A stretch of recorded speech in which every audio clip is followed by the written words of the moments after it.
Assalamu alaikum, my dear students. How are you all? I hope you all are very fine. Welcome in the video based lecture of science. Today we will discuss another main important topic of chapter number 3. As you know, we have recently started the chapter number 3 and it is all about reproduction in plants. So today in the video based lecture of science we will see the main important topic of this chapter, and I'm your science teacher Sabah Malik. Let's go for the lecture, but before going towards that I have a message for you, and these are the very important vital words. Whenever you feel something is very difficult for you, something is very tough for you, you can't understand that thing, must do remember that you can make all those difficulties very easy for yourself if you are doing hard work and if you are doing proper learning. So in the video based lecture, in this room, we don't do easy, we make easy happen through hard work and proper learning. So let's move. As you know, in last video based lecture of science, you had seen pollination, that pollination in plants, pollination in flowers, in which you get the main concept that pollination is actually all about pollen grains from anther to the stigma, that how pollen grains are moving from the anther to the stigma. And you had seen there are two main types of pollination: cross pollination and self pollination. You already know the definition and the main concept about the self and cross pollination. Today we will discuss the pollinating agents of the cross pollination.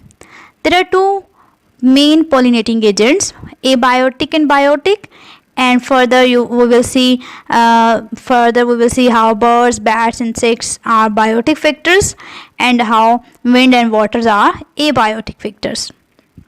So let's go for the topic of today. Today we will discuss main topic of third chapter 3.2, and it is all about factors involved in cross pollination. So let's firstly define the factors, or you can say let's firstly define the pollinators. What are actually pollinating agents? Pollinating agents or pollinators are actually do transfer. They transfer pollens from one flower to another flower. So transfer of pollen from one flower to another in cross pollination are only possible due to pollinators, due to pollinating agents. You can see here many examples of pollinators. Number one, birds, bees, bats, butterfly, moths, and beetles are other animals. These are the bats, and this one white one beautiful are the moths. Okay, here you can again, I am going to remind you that pollination agents are there are two main pollinating agents. Number one, biotic, and number second is abiotic. In biotic we will see birds, insects, and bats, and today we will discuss in abiotic wind and water. Let's move to further detailed discussion. Firstly we will see how animals are pollinator, how animals are pollinating agent. In the animals we will see birds and bats. So the plant uses actually its beautiful color, its beautiful fragrance to attract the all birds and all bats. The actually birds and bats should be vertebrates. Vertebrates can be important as pollinators, and the most prominent pollinators are birds and bats. You can see here, and the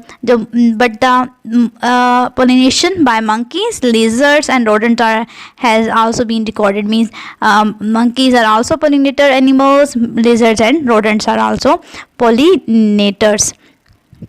Among the pollinating birds, we can discuss hummingbirds, honey eaters, and sunbirds are most prominent birds as pollinators. The word of vertebrates indicates that the animals with backbone, all those animals which have backbone, so they call as vertebrates.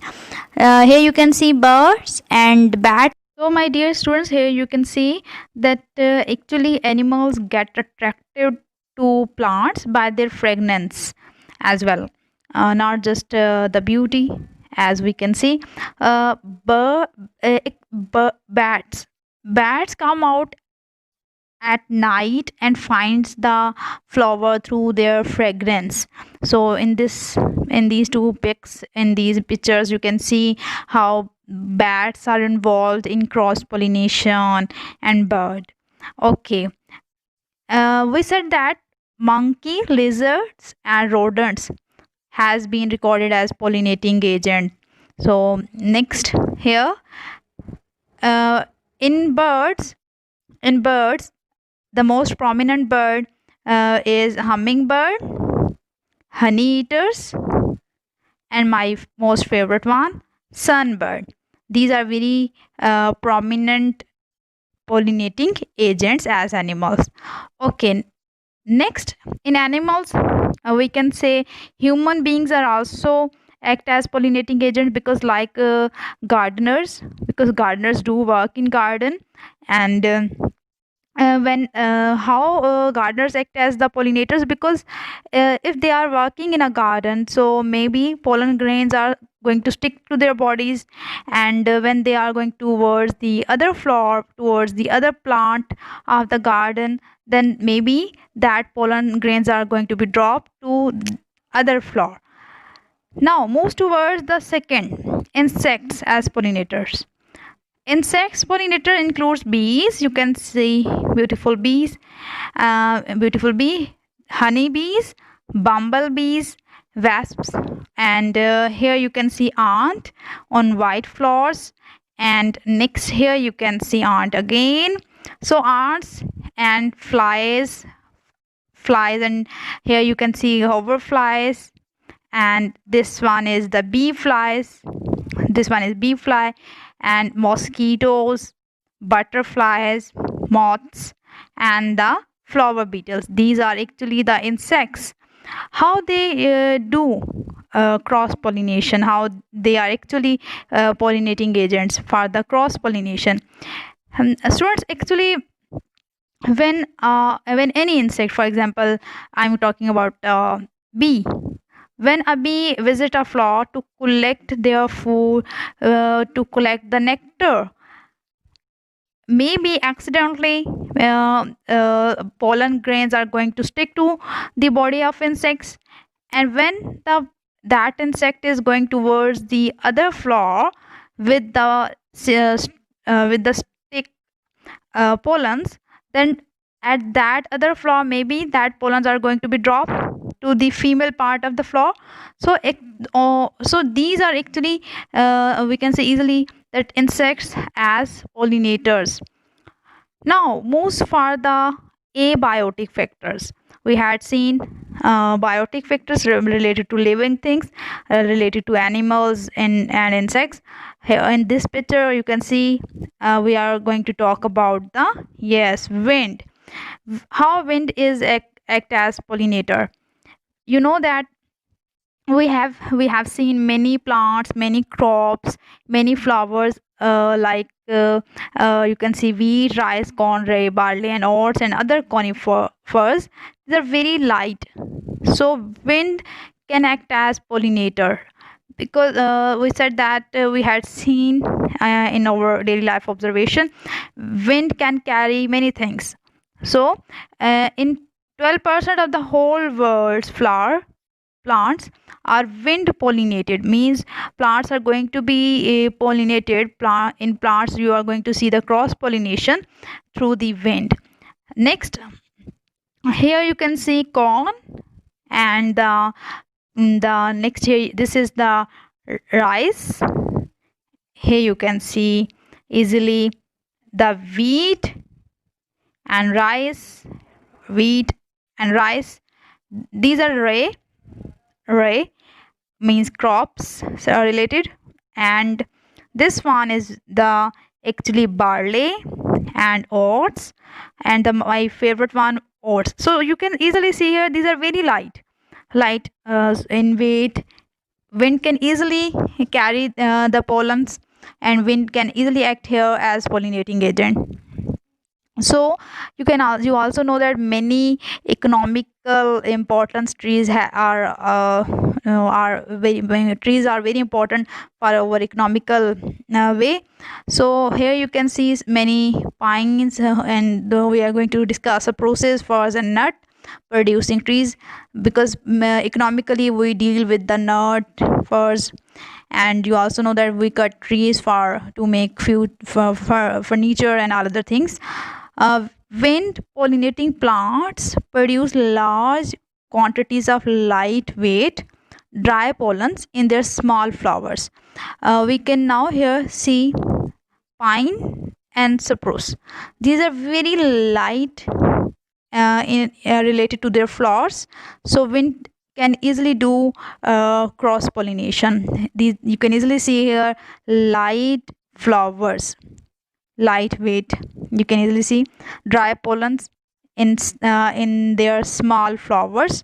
So wind can act as pollinating agent here in these trees. In here you can see, also you can easily see here, cypresses and fern. These are actually related to walnut. These are related to flowers, light flowers for the walnut.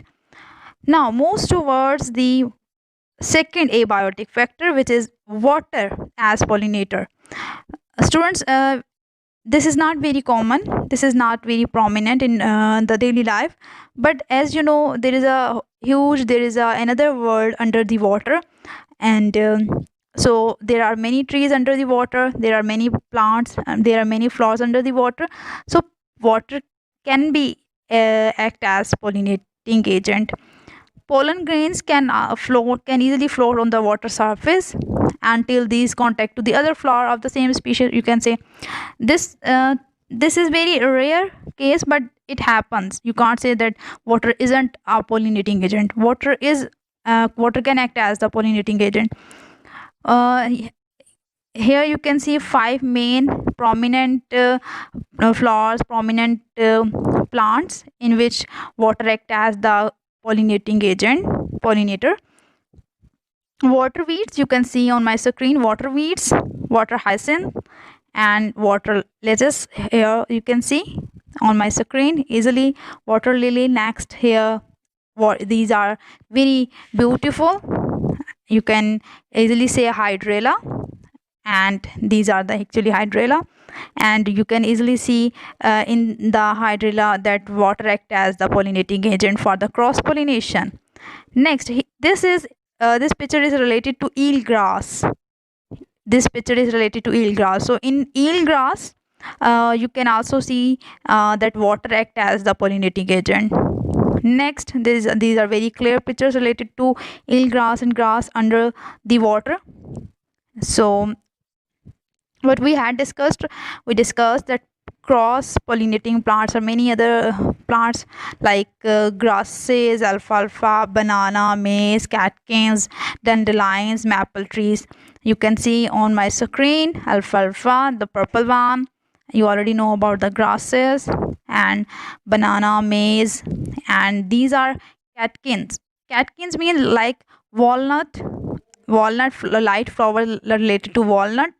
And these are the dandelions. In daily life you also have seen dandelions when dandelions move with the wind. And these are maple trees, dry maple tree. Here you can see banana tree. So banana tree is also related, also actually a plant in which you can see cross pollination. So banana is the cross pollinating plant. Next, in crops, after the many pollinating cross pollinating plants, you can see a large number of crops that are cross pollinated. Squash is actually American pumpkin. So squash, pumpkins, cucumber, you already know cucumber, like kheera, and melon, broccoli, summer radish, tomato, beans, beets, चुकंदर को बोलते हैं beets, carrot, cabbage, cauliflower, corn, onion, pea, pepper, and spinach, palak, turnip, shalgam, and watermelon. So these are actually crops which are cross pollinated. So next, here on my screen you can easily see cucumber, melon, and these are actually when I said that broccoli, okay. Next, I hope you are very now clear. Pollination in flowers. And today we had seen pollen. There are two main factors for the cross pollination: biotic and abiotic. Biotic are related to living things, and abiotic factors are related to non-living things. In abiotic, recently we had seen wind and water. So we can see study of water as a pollinating agent as hydrophily, and the study of wind as pollinating agent is known as anemophily. And according to, if I'm going to see according to living things, so bats, birds, and insects collectively said as the animals as insects, animals as the pollinating agents. So the study of like animals as pollinator is called zoophily. So collectively I can say zoophily. The study of bats, and the study of insects as pollinator is called as, here on you can on my screen you can easily see, entomophily. I hope now you are very clear. So today we have completed 3.2 and 3.3 topic. Have a very good day. Thank you.